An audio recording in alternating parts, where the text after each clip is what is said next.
అధ్యక్ష మన దురదృష్టవశాత్తు ఏంటంటే మీసా నాయకులు అంటారు మీ నాయకుడు రాలేదంటే మీ స్థాయికి ఆయన అవసరం లేదు మీవే కావాలని అంటుంటారు. అధ్యక్ష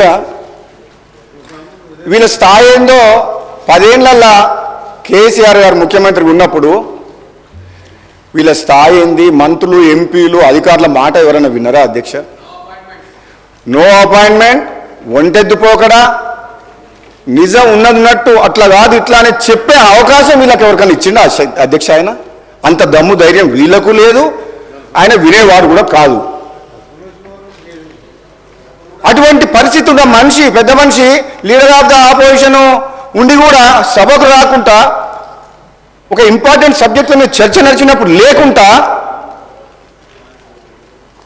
వీళ్ళంటారు మరి లీడర్ ఆఫ్ ద ఆపోజిషన్ ఎందుకు ఉండాలి అధ్యక్ష? అటువంటిప్పుడు ఆయన సభకే రానప్పుడు ఆయన అవసరం లేదని వీళ్ళే అంటుండ్రు. మరి మీరే మీ లోపల ఎవరో ఒకరు సభల లీడర్గా మీరు ఎల్ఓపి కాండి. ఆయన అవసరం లేనప్పుడు మరి సభకే వద్దనుకున్నప్పుడు ఆ పొజిషన్లో ఆయన అవసరం ఏముంది? ఉండాలి అధ్యక్ష, రావాలి.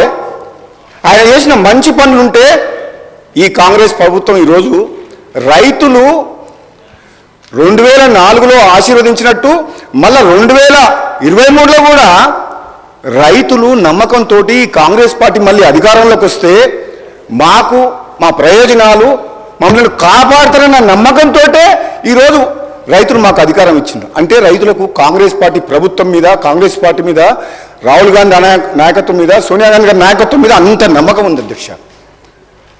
వాళ్ళ అధికారంలో మేము వచ్చినప్పుడు మేము ఏం చెప్తున్నాం? మేము తీసుకున్న నిర్ణయాలు ఏంది? మరి మీ 10 ఏళ్ళు మీరు ప్రజలు అవకాశం ఇస్తే మేమేం పొరపాట్లు చేసిండ్రు? ఒకవేళ పొరపాటు చేసిన దాని మీద కూడా ముఖ్యమంత్రి గారు కూడా కమిషన్ ఏర్పాటు చేసిండ్రు. మళ్ళీ సుప్రీంకోర్టు ఇన్వాల్వ్ అయ్యి కొత్త జడ్జిని అపాయింట్ చేయమన్నారు. ఎంక్వైరీలు చేస్తున్నాం. కానీ మేము చెప్పే మంచిది ఏదైనా ఉంటే, మీ సూచనలు కూడా మీరు ఏదైనా మంచి చెప్తే మీరు వినండి, ఓపికతోటి సమర్థించండి, సపోర్ట్ చేయండి. యాజ్ ఏ అపోజిషన్గా ప్రజలకు మేలు చేసే విషయంలో, కరెంటు విషయంలో, ఇటు విద్యుత్ అనేది డొమెస్టిక్ కావచ్చు, ఇండస్ట్రియల్ కావచ్చు, కమర్షియల్ కావచ్చు, అగ్రికల్చర్ కావచ్చు, 4 సెక్టార్లను కాపాడాల్సిన బాధ్యత ఈ ప్రభుత్వం మీద ఉంది. కరెంటు లేని 10 నిమిషాలు కూడా ఉండలేము. గంట సేపు నీళ్ళు రాకుండా ఉండగలుగుతాం అధ్యక్ష. ఈ హౌస్ కూడా 10 నిమిషాలు కూడా 5 నిమిషాలు కూడా నడవదు అధ్యక్ష కరెంట్ లేకపోతే. మనం ఏ పని ముందుకు పోలేము. అటువంటి కరెంటు విషయంలో మీరు తీసుకున్న నిర్ణయాల విషయంలో మీరు ఏదైనా చెప్తే కొంచెం ఫ్రస్ట్రేషన్లో ఉండకండి. బయట కూడా ప్రెస్ మీట్లు పెట్టి ప్రభుత్వం మీద దుమ్మెత్తి పోస్తున్నారు అధ్యక్ష.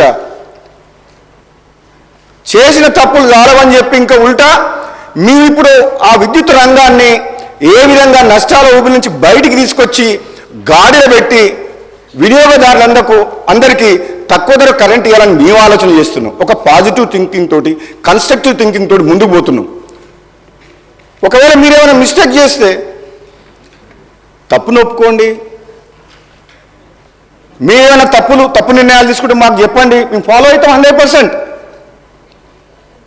కానీ అది లేదు. మరి ఎందుకంత ఫ్రస్ట్రేషను? ఆ ఫ్రస్ట్రేషన్లో ఉండి ఇంకా నష్టం చేయాలని చూస్తున్నారు. సభలో కానీ బయట కానీ దయచేసి ప్రతిపక్ష సభ్యులు అందరూ కూడా ఏం కోరుతున్నారంటే, నిన్న కూడా గౌరవ మాజీ మంత్రులు జగదీశ్వర్ రెడ్డి గారు కూడా ప్రెస్ మీట్ పెట్టి విద్యుత్ శాఖ మంత్రిగా పనిచేసిన అధ్యక్ష. ఆయన అంటే గౌరవం ఉంది సభ్యులు, సీనియర్ నాయకులు.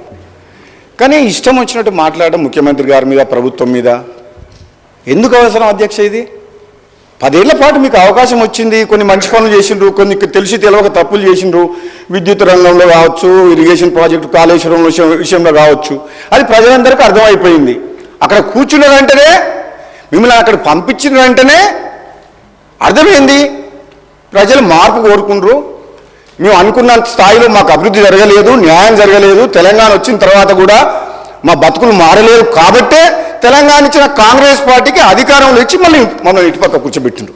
దాన్ని బ్రాడ్గా ఆలోచించి అర్థం చేసుకొని ఇప్పుడు మీరు ప్రతిపక్షంలో ఉండి ఏ విధంగా ఒక ఉత్తమ విమర్శకులుగా ఉండి ఈ ప్రభుత్వానికి ఎట్లా సహకరించాలన్న ఆలోచన చేయాలి తప్పితే ప్రతిదాన్ని మేము చెప్పిన దాన్ని పొలిటికలైజ్ చేసి రాజకీయ ప్రయోజనాల కోసం ఈ సభను వాడుకోవద్దు అధ్యక్ష. ఈ సభల ప్రభుత్వం వచ్చినప్పటి నుంచి ఎప్పుడు కూడా